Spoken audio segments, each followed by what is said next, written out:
Diễm xin chào cô chú, anh chị, các bạn và các em. Hôm nay Diễm chia sẻ thêm một món bánh nổi tiếng của Hồng Kông có tên gọi là Polo Pao. Bánh là sự kết hợp của phần bánh mì ngọt và bên trên phủ một lớp vỏ giòn, khi nướng rất là thơm luôn. Bánh này khi ăn thì mình sẽ kẹp bơ lạnh vào ngay giữa bánh, nhưng mà Diễm sẽ làm thêm công thức nhân dừa để mình cho vào giữa bánh rất là ngon. Cách làm như thế nào thì bây giờ mình cùng vào bếp nướng bánh với Diễm nha.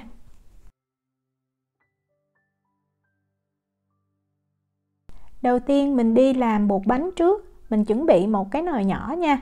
Và Diễm cho vào đây 40g bơ lạc. Bơ lạc tức là bơ không có muối. Rồi mình đông thêm vào đây 150ml sữa tươi. Cái phần sữa này thì nó có thể chênh lệch từ 10 cho tới 20ml nha, tùy cái độ hút ẩm của bột đó.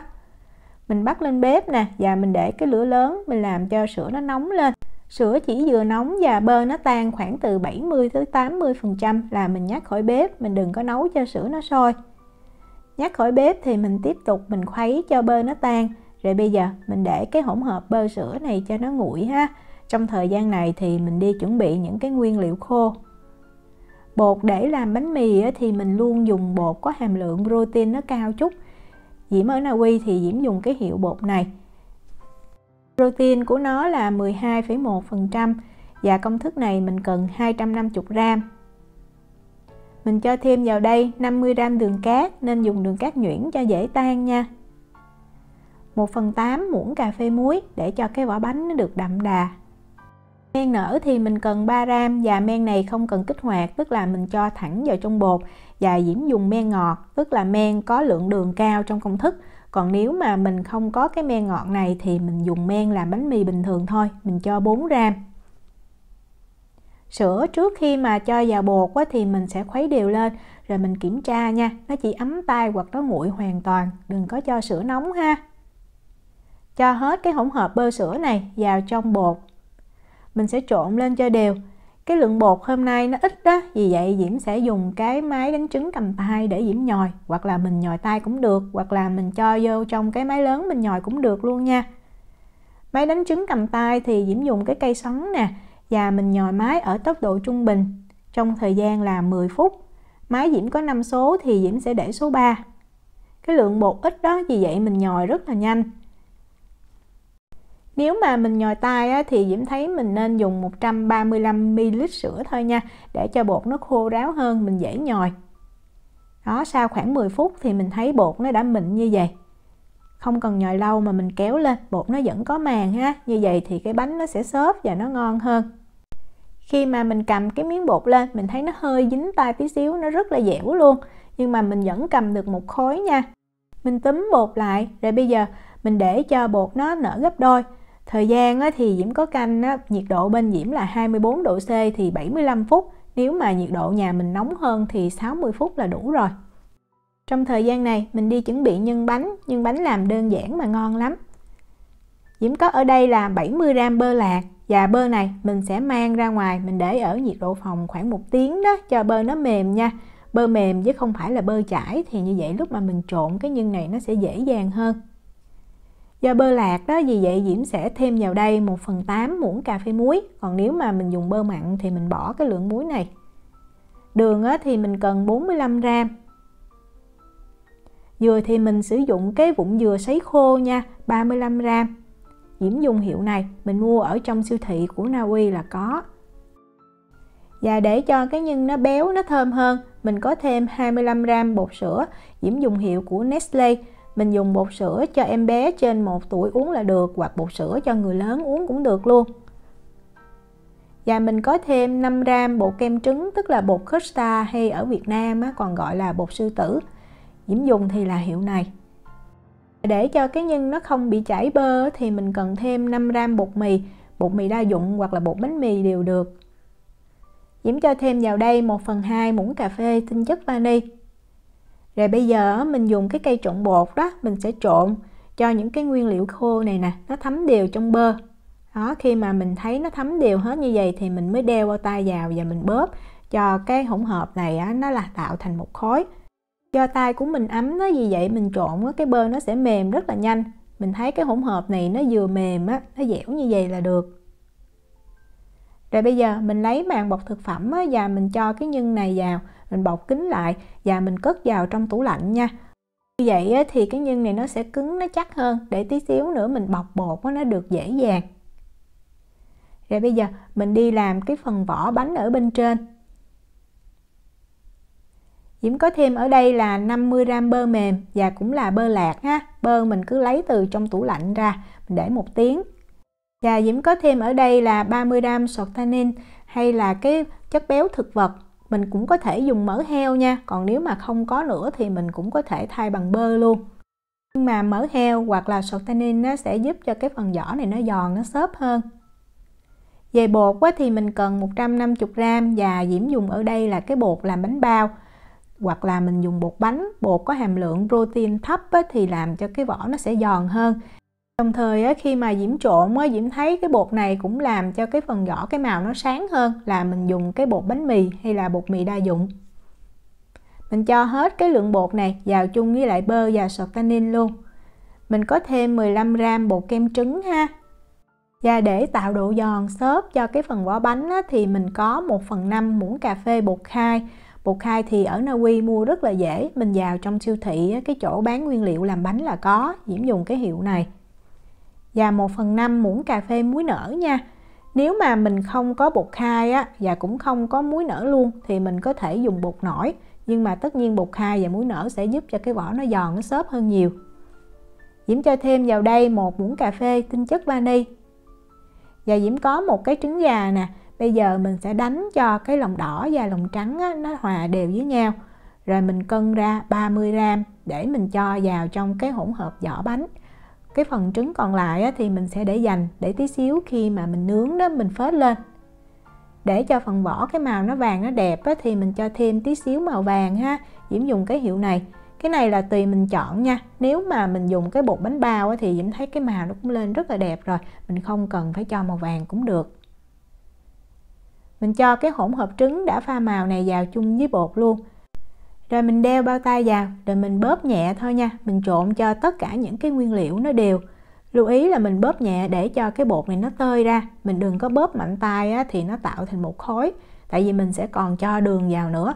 Đó, nó tơi ra như vậy thì lúc mà trộn đường làm cho cái vỏ nó sẽ xốp, nó giòn hơn.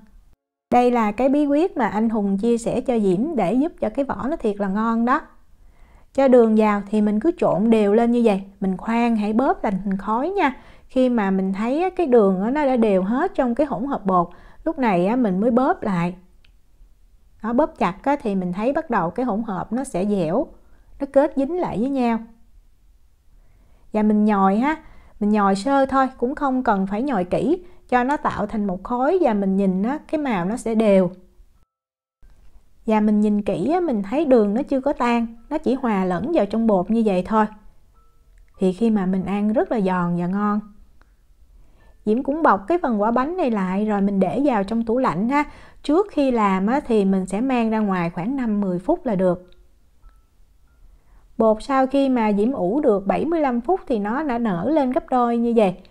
Bây giờ mình mang bột ra mặt phẳng và mình sẽ đập bột cho những cái bọt khí ở trong bột nó vỡ ra hết. Khi mình thấy khối bột bắt đầu nó săn lại thì mình be cho nó dài ra chút, rồi mình chia bột ra làm 9 phần bằng nhau nha. Mỗi viên bột nó có cái trọng lượng từ 50 cho tới 53 gram. Mình nên cân nghi cho nó chính xác.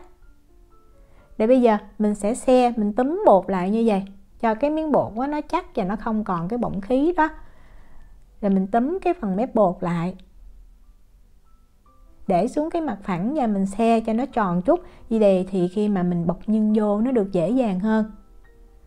Mình sẽ chia hết 9 viên bột. Sau đó mình lấy cái màng bọc thực phẩm mình đậy lại, tránh cho bột nó bị khô. Và mình để cho bột nghỉ 15 phút ha.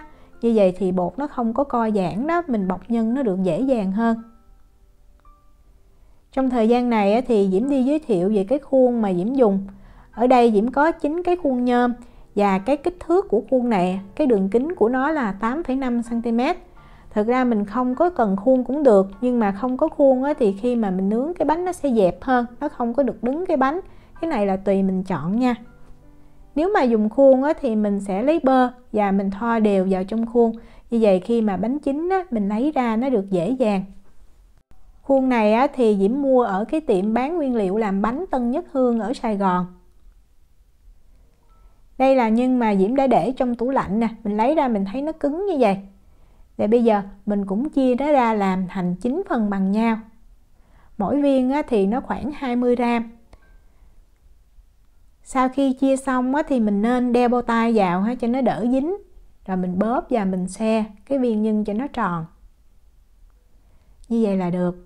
Lúc này mình thấy nó sẽ rất là chắc và cứng để khi mà mình bọc bột nó được dễ. Còn nếu mà mình không có làm liền á, thì mình cứ để vào trong tủ lạnh nha. Bột sau khi để nghỉ được 15 phút á, thì bây giờ mình lấy ra. Rồi mình ấn cho bột nó dẹp nè. Những cái bọt khí nó cũng vỡ ra ha. Cái đường kính của miếng bột á, thì nó khoảng từ 8 cho tới 10 cm là được. Rồi mình lật miếng bột lên. Tại vì cái phần dưới này nó không có được mịn nè. Mình để nó ở bên trong. Cho cái viên nhân vào ngay giữa. Rồi mình nhẹ nhàng mình kéo bột lên cho nó bao đều cái viên nhân và mình túm lại thôi. Mình túm cho mình díp cái mí lại cho nó khít á, thì khi mà mình nướng á, nó không có bị chảy nhân ra ngoài. Cái công thức bánh này á, thì Diễm được anh Phi Hùng chia sẻ cho Diễm. Diễm cảm ơn rất là nhiều. Mình chỉnh cái viên bột lại cho nó tròn trịa ha. Rồi mình lấy cái khuôn đó mình cho vào. Còn nếu mà không có cái khuôn á, thì mình cứ lót giấy nướng bánh là được. Sau khi bọc nhân xong thì bây giờ mình tiếp tục mình ủ cho bột nó nở thêm. Thì cái thời gian ủ bột này á, tùy thuộc vào cái nhiệt độ của nhà mình. Diễm để bột ở trong lò nướng và Diễm ủ thì Diễm ủ 45 phút. Nếu mà mình thích cái bánh nó không có nở mà nở to quá, nó không có bị dẹp á, thì Diễm thấy mình ủ 20 phút là được. Nhưng mà Diễm thích cái bánh nó xốp á, thì Diễm ủ nó 45 phút. Cái bột nó nở đạt á, là khi mình nhìn vào hoặc là mình ấn á, mình sẽ thấy nó rất là mềm. Ấn nhẹ thì nó không có cái độ đàn hồi, như vậy thì nó nở đạt. Trong khi nếu mà mình ủ 20 phút ấy, thì nó còn chắc hơn. Cái phần vỏ bánh á, mình lấy từ trong tủ lạnh ra. Lúc này nó hơi cứng á, nhưng mà không sao hết. Tùy mình thích ăn cái vỏ bên trên nhiều hết. Nếu mà nhiều thì nó dễ làm cho cái bánh dẹp á, nhưng mà nó sẽ ngon hơn. Thì mình chia nó khoảng từ 35 cho tới 40 gram mỗi phần nha. Mình sẽ bóp và mình xe cho nó tròn nè. Như vậy khi mà mình ấn dẹp á, nó sẽ đẹp hơn. Rồi Diễm lấy một cái màng bọc thực phẩm đó. Diễm để ở bên dưới. Rồi mình mới cho cái phần vỏ này lên. Dùng tay mình ấn cho nó dẹp. Cái đường kính của cái miếng vỏ này nó 8,5 cho tới 9 cm thì Diễm thấy vừa ha. Và cái bánh á, nếu mà mình để cái phần vỏ lên rất là khó. Vì vậy Diễm sẽ lấy nó ra như vậy.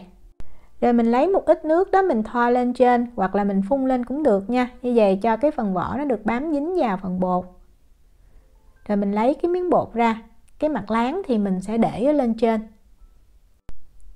Nhẹ nhàng mình để cái vỏ này lên trên miếng bột. Rồi mình áp cho nó sát vào là được. Như vậy là xong. Rồi mình cho vào lại trong cái khuôn nha. Còn nếu mà mình không có khuôn á, thì bánh sau khi mình bọc nhân xong á, mình đợi cho nó nở. Thì mình cũng lấy ra và mình thoa một tí xíu nước lên trên. Như vậy. Rồi mình cũng lấy phần vỏ đó, mình cán ra. Cái đường kính nó cũng khoảng 8,5 cm nè. Bọc lên. Và mình chỉnh lại tí xíu ha, cho nó ôm sát vào trong cái phần bột. Đó, như vậy là xong. Sau khi phủ hết những cái lớp vỏ lên 9 cái bánh thì Diễm lấy cái trứng còn lại hồi nãy đó, Diễm phết đều lên trên. Một lớp mỏng thôi. Và trong thời gian mình phết trứng này thì mình đi làm nóng cái lò nướng nha. Vậy như vậy khi mà mình phết xong thì mình sẽ mang bánh mình đi nướng liền. Để cho khi mà mình nướng xong á, những cái đường nứt nó đều nó đẹp á, thì mình có thể dùng dao đó mình rạch nha. Hoặc là mình để không cũng được. Cái này là tùy mình thích thôi. Và cái bánh này nó nở nó nứt nhiều hay ít là tùy thuộc vào cái lượng bột khai và muối nở mình cho vào. Nếu mà mình cho nhiều thì nó sẽ nứt nó nở nhiều hơn. Đặt bánh vào trong lò nướng thì mình để ở cái rãnh giữa của lò. Và Diễm nướng ở nhiệt độ là 180 độ C, 356 độ F, 2 lửa trên và dưới không bật quạt. Trong khoảng thời gian là 15 cho tới 17 phút. Và mình cũng có thể nướng ở cái nhiệt độ là 160 độ C nhưng mà mình phải bật quạt nha. Khi mà mình thấy cái vỏ bánh nó nứt và bắt đầu nó chuyển sang cái màu vàng nhạt là mình lấy ra khỏi lò. Mình đừng có nướng lâu quá thì sẽ làm cho cái phần bột bánh mì ngọt ở trong nó bị khô. Bánh này là Diễm nướng được 16 phút. Vừa lấy ra thì cái phần vỏ bên trên nó còn hơi mềm, nhưng mà mình để khoảng chừng 5 phút thì nó sẽ giòn rụm luôn. Sau 5 phút thì mình nên lấy ra để bánh như vậy để cho nó không có bị động hơi ha. Đây là bánh mà Diễm nướng không có dùng khuôn. Mình thấy nó không có được cao và nó dẹp hơn. Còn cái bánh mà mình có khuôn thì nó sẽ cao, nó giữ được cái phơm hơn. Cái này là tùy mình chọn nha. Và bánh này Diễm thấy ngon nhất là mình nướng xong mình ăn liền trong ngày thôi. Để sang ngày thì cái phần bột bánh mì nó hơi bị khô. Diễm chúc cô chú, anh chị, các bạn và các em làm được bánh thiệt là ngon. Nếu mà có thắc mắc gì thì cứ để lại lời nhắn là gửi tin nhắn cho Diễm. Diễm cảm ơn sự quan tâm theo dõi video rất là nhiều. Hẹn gặp lại trong những video tiếp theo. Chào tạm biệt.